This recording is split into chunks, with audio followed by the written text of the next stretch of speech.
नमस्कार दोस्तों, स्वागत है आप सभी का। आज हम इस सेशन में देखेंगे सामान्य अध्ययन से संबंधित महत्वपूर्ण ऑब्जेक्टिव प्रश्न को।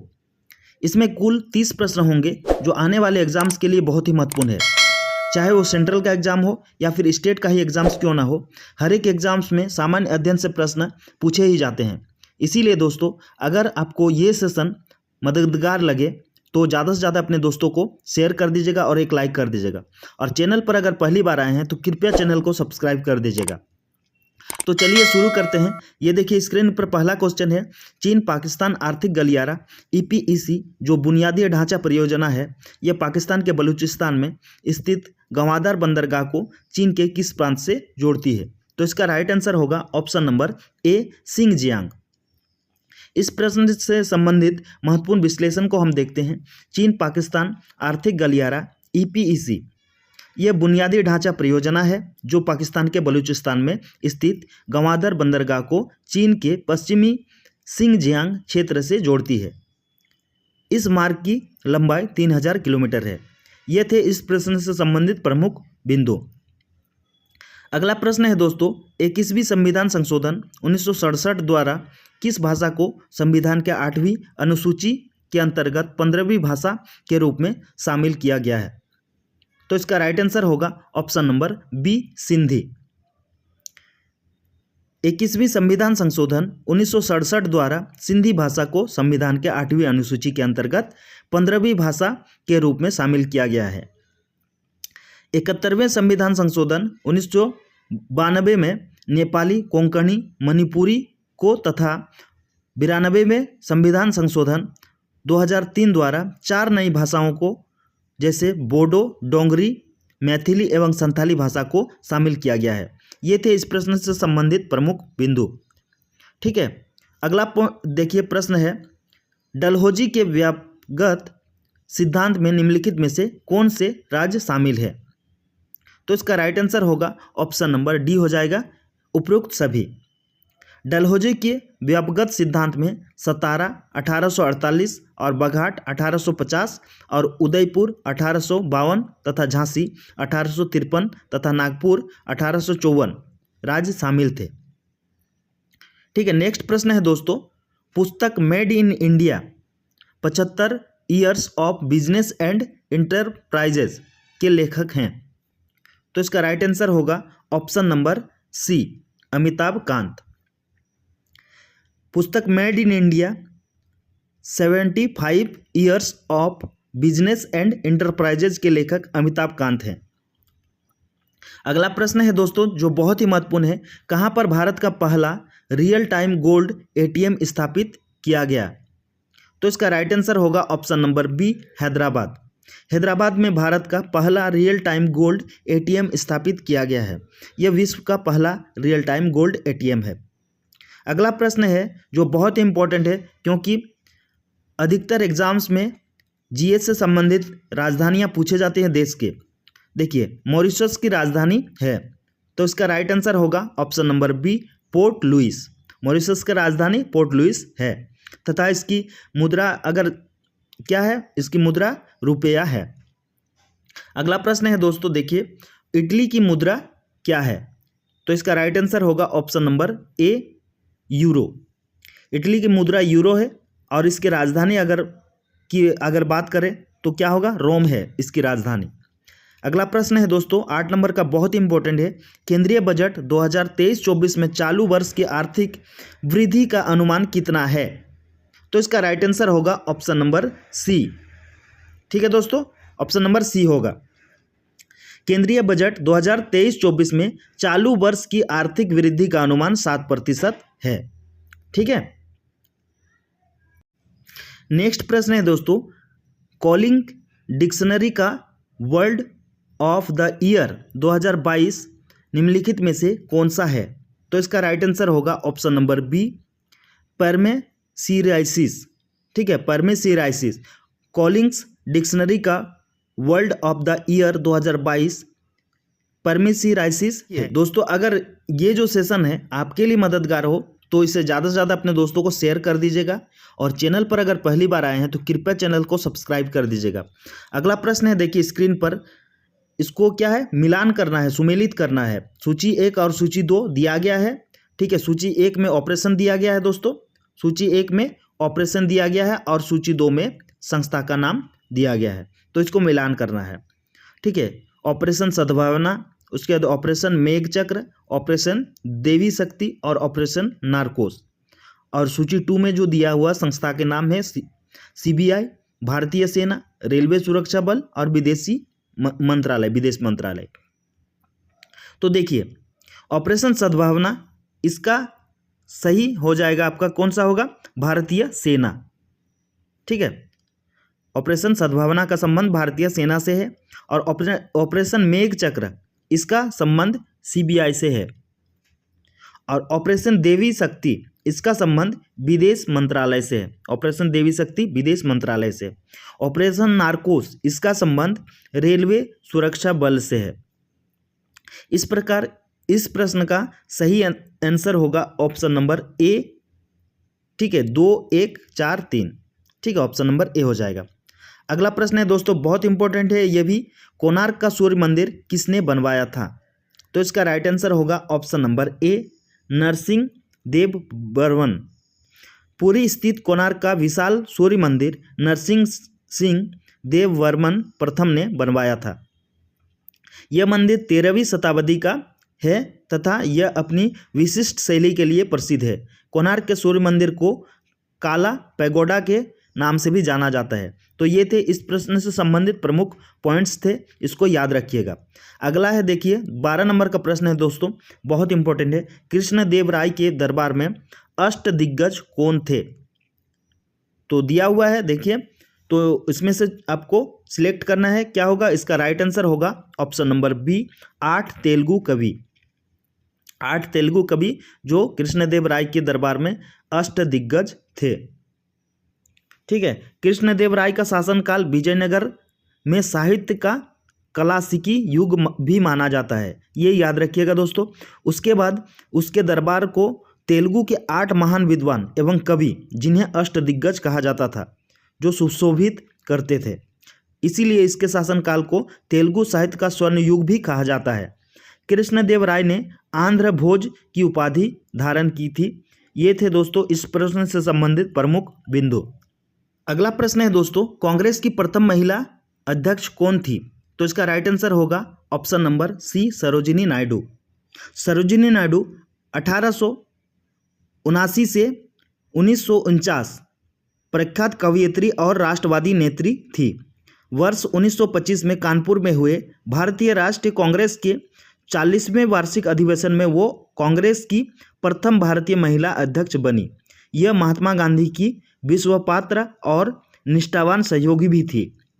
स्वतंत्रता संग्राम में भाग लेने पर इन्हें कई बार जेल भी जाना पड़ा था। वर्ष 1947 से 1949 में यह व्याख्या जो है प्रदेश की राज्यपाल भी बनी। यह क्या, प्रदेश की राज्यपाल बनी थी, उत्तर प्रदेश की, ठीक है दोस्तों। तो ये थे इस प्रश्न से संबंधित प्रमुख पॉइंट्स।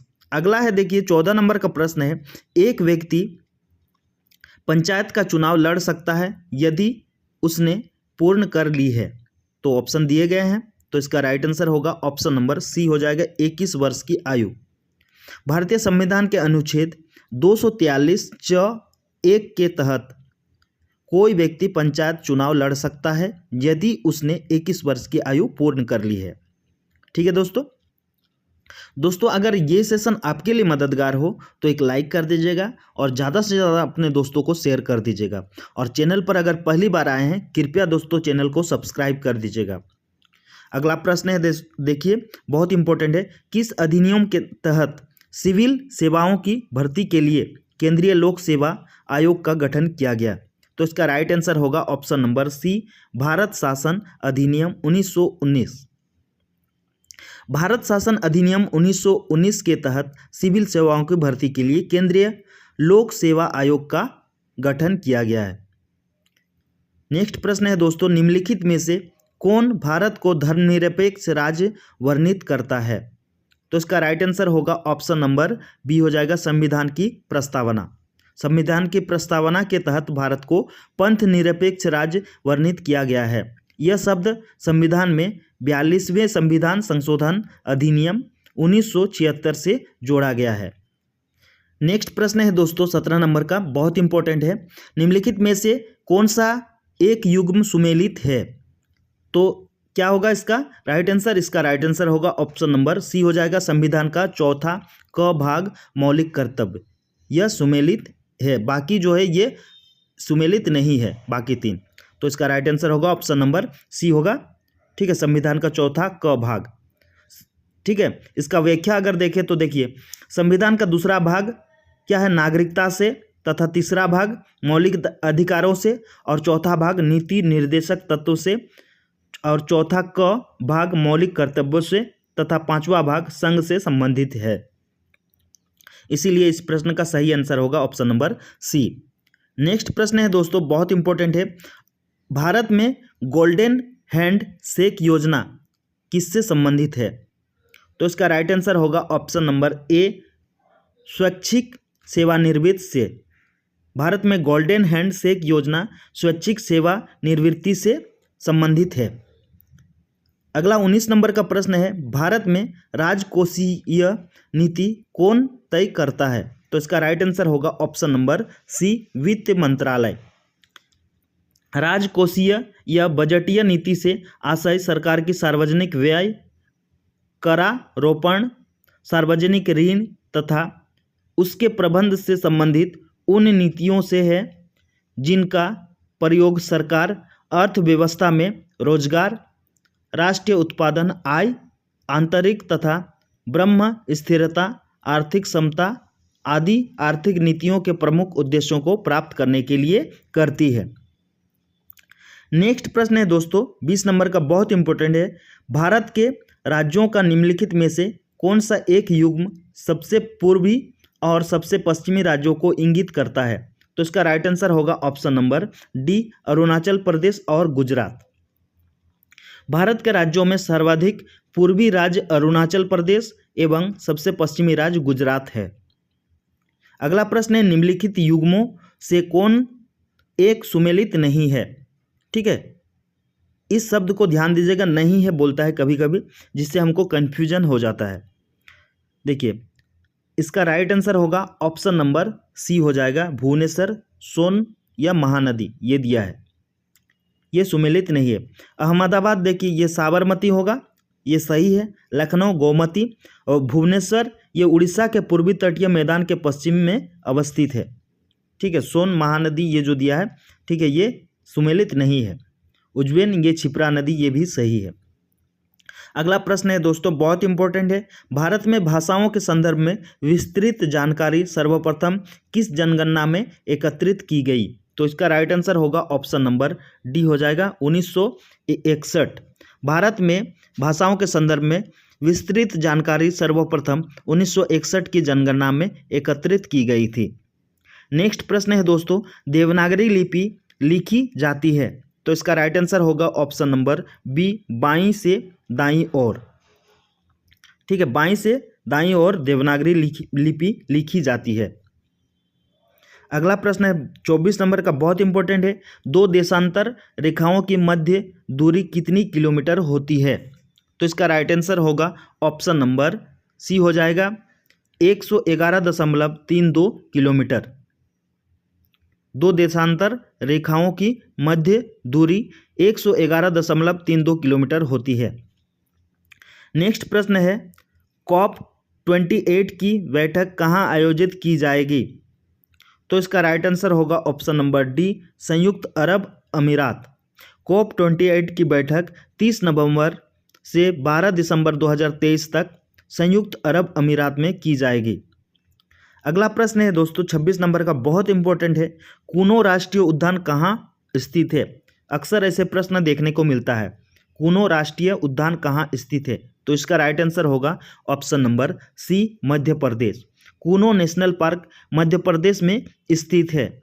हाल ही में 17 सितंबर 2022 को नामीबिया से 8 अफ्रीकी चीतों को इस उद्यान में लाया गया था। अगला प्रश्न नेक्स्ट देखिए, बहुत इंपॉर्टेंट है। धन निकासी का विरोध करने वाले समाचार पत्रों में निम्नलिखित में से कौन सी पत्रिका पुस्तक थी? तो इसका राइट आंसर होगा ऑप्शन नंबर सी हो जाएगा, अमृत बाजार। धन निकासी का विरोध करने वाले समाचार पत्रों में अमृत बाजार पत्रिका का विशेष रूप से योगदान रहा है। ठीक है दोस्तों, अगला प्रश्न है, देखिए बहुत इंपॉर्टेंट है ये भी। गोल क्रांति किससे संबंधित है? तो इसका राइट आंसर होगा ऑप्शन नंबर डी, आलू से। गोल क्रांति आलू से संबंधित है। नेक्स्ट देखिए, नेक्स्ट प्रश्न 29 नंबर का, अंडमान एवं निकोबार द्वीप समूह की सबसे ऊंची चोटी है? तो इसका राइट आंसर होगा option number C, Saddle Peak. Saddle Peak जो अंडमान निकोबार द्वीप समूह के सबसे ऊंची चोटी माना जाता है। दोस्तों ये इस सेशन का अंतिम प्रश्न है 30 नंबर का। 9 दिसंबर 2022 को अंतर्राष्ट्रीय बाजरा वर्ष का उद्घाटन समारोह कहाँ आयोजित किया गया? तो इसका राइट आंसर होगा ऑप्शन नंबर बी, रोम में। 9 दिसंबर 2022 को अंतर्राष्ट्रीय बाजरा वर्ष का उद्घाटन समारोह रोम में आयोजित किया गया है। दोस्तों ये थे इस सेशन का अंतिम प्रश्न। ठीक है दोस्तों, इस सेशन को मैं यहीं पे समाप्त करता हूं। अगर आप इस चैनल पर पहली बार आए हैं तो कृपया चैनल को सब्सक्राइब कर दीजिएगा, और ये सेशन आपके लिए अगर मददगार हो, ज़्यादा से ज़्यादा अपने दोस्तों को शेयर कर दीजिएगा। ठीक है दोस्तों, तो इस सेशन को मैं यहीं पे समाप्त करता हूं। खुश रहिए, मस्त रहिए और जल्दी से सफल होइए तथा ज़िंदगी को एंजॉय कीजिए। ओके दोस्तों, जय हिंद, वंदे मातरम।